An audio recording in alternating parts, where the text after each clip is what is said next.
कम है, पानी कम है। पानी मतलब बीचों बीच कौन है वहाँ बताइएगा, पानी अब धीरे कम हो उधर तो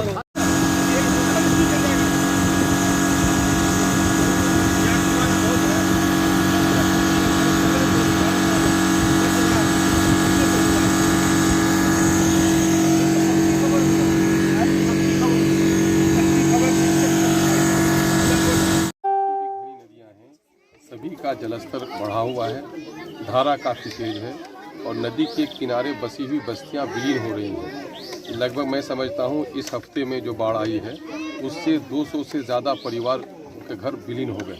उनको पांव रखने की भी ज़मीन नहीं मिली है।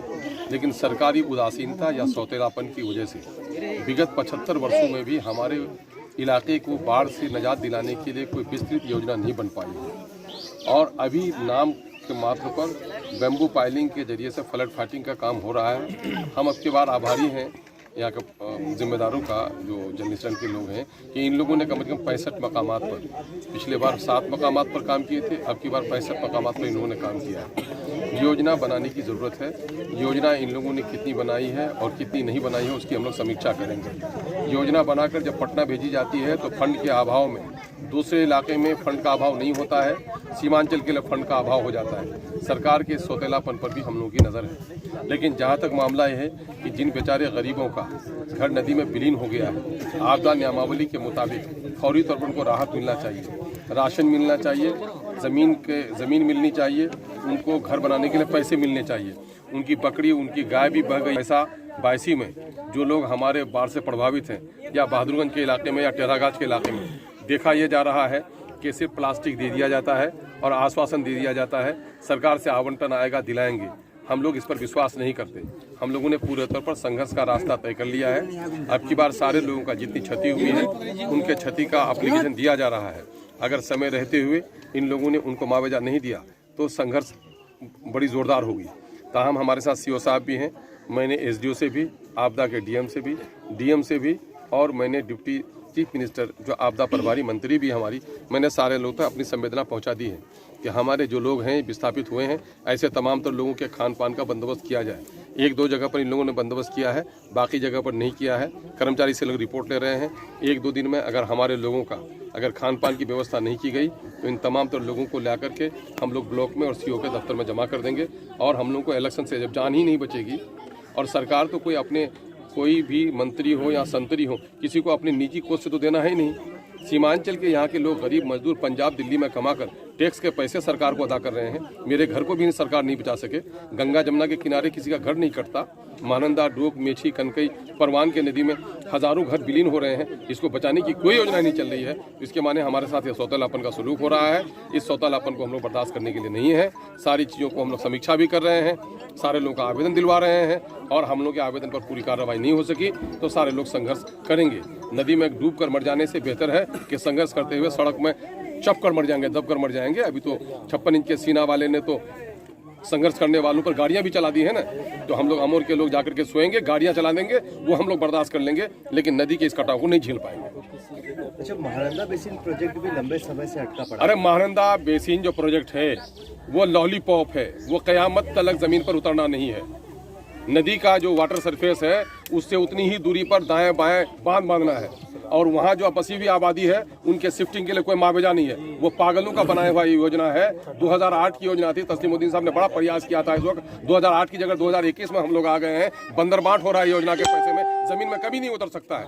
हम कहें वो जो बनाना हो बनाए, लेकिन पहले हमारा जो ग्राम जहाँ पर है उसका सुरक्षात्मक कार्य करवाए, उसके बाद जो व्यापक प्रोग्राम बनाना हो वो बनाए। महानंदा बेसिन के नाम पर लॉलीपॉप दिया जा रहा है।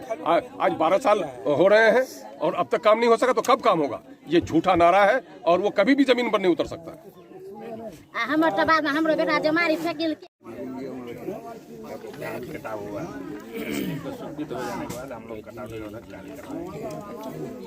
अभी जो आप लोग निरीक्षण पर निकले हैं, अब कितनी क्षति नजर आ रही है लगभग आकलन कुछ? बहुत सारे घर कट गए हैं, फसल बर्बाद हो गई, इनका मुआयना सीओ साहब कर रहे हैं, जैसा नियामकुल होगा ये कर रहे हैं। अच्छा, ये जो जल स्तर लगातार बढ़ता जा रहा था, अभी क्या वो स्थिर है या फिर उसमें कुछ उछाल? धीरे धीरे घटेगा, जल स्तर धीरे धीरे घट रहा है, 2 दिनों में। अच्छा, कभी हमने अमूमन देखा नहीं कि अक्टूबर में सैलाब आया हो। नेपाल में अत्यधिक बारिश हुआ, नेपाल पानी छोड़ता है जिसके कारण परमान में पानी अत्यधिक हुआ है। 2-3 दिन चल। परिचय बता देंगे सर। अभिषेक कुमार, बाढ़ नियंत्रण एवं जल निगम प्रबंधक, सहायक। उसको आप सामने रखिए और अमोर बैसा की समीक्षा कीजिए। तो अमोर बैसा में प्रत्येक साल जो फसलों की कटाई और कृषि भूमि की कटाव हो रहा है और जितने लोग डूब कर मरते हैं कहीं भी नहीं होंगे।